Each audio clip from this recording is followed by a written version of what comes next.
So, there is a topic when we discuss elements of entrepreneurial finance that we often forget, is that when we set up goals and when we say that entrepreneurial finance is important or helps us in a new venture or an innovation project to set up those financial goals, we forget that financial goals are a very individual thing. So, to reflect upon this, let's take a moment. Let's think now for a while that we are not discussing anymore the case of a new company or a new project, but we are discussing something that applies to you as an individual. So let's follow the steps that we suggest. As you can see in the first bullet point, take a moment, think about how you prioritize your financial goals. How do they impact your life? Take 5 minutes, 10 minutes if you need. Think, for example, the decision that you are right now doing, or that actually you are following, the idea of studying more, of allocating part of your time for your education, your further development. The time that you are spending, and this is time that maybe you could be working in getting a job or having a job and getting a salary for this. So you are doing an investment in your future.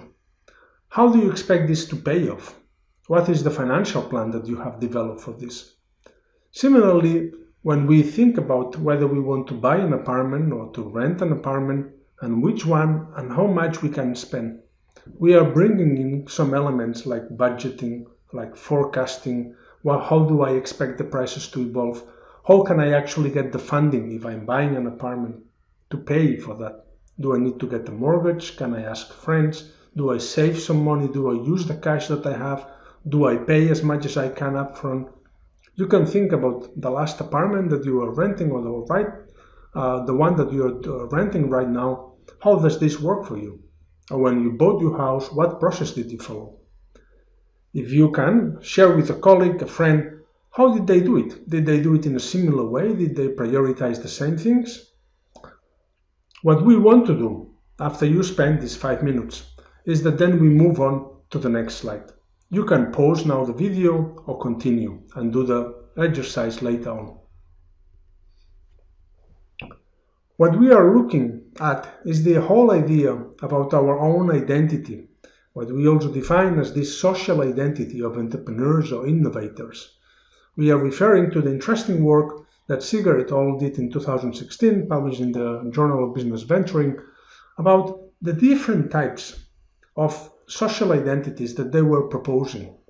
They were saying that not everyone has the same approach when they are in a new venture.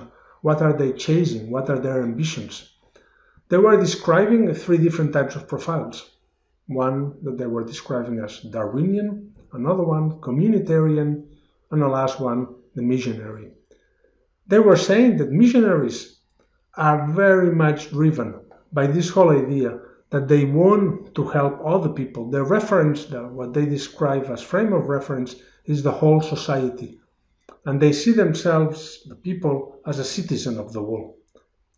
The other profiles that they were describing, depending on how much they were like in between the missionary and the Darwinian, is this concept of the communitarian, where they would use as their main reference their more directly related community that they have.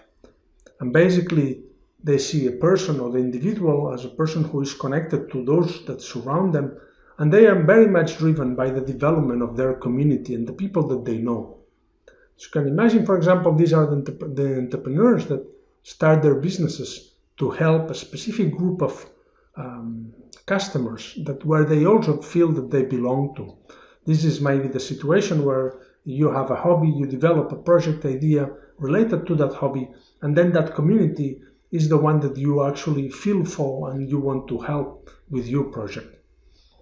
The Darwinian is the one that is more self-interest. Here the concept is that basically they see the other individuals as potential competitors, and it's what we describe here, or the authors describe more as this atomistic view of the world. The whole concept that we are always in competition with other players. In this case, those are the businesses that says, okay, I want to take advantage of this opportunity. Before another one can take advantage, I will be offering a better price, but I'm actually not aiming to change society or to contribute that much to the welfare of the community. I'm just doing this because I know it can help, it can be useful, but it's not my kind of main motivation. What we suggest now is that you take another break, spend some time looking at the two entrepreneurs behind Zoox. This is quite an interesting project, and the link is here. You will also find it in the materials. What the exercise that we are suggesting here is look at the first minutes of the video, if you can watch the first 20-15 minutes, and then also try to understand what is driving them and how do they explain their motivation and vision. This will help to relate more to the whole concept that not all entrepreneurs are driven by the same goals or the same elements, motivations. So we can say that the identity of the entrepreneurs also shapes how they define their financial goals.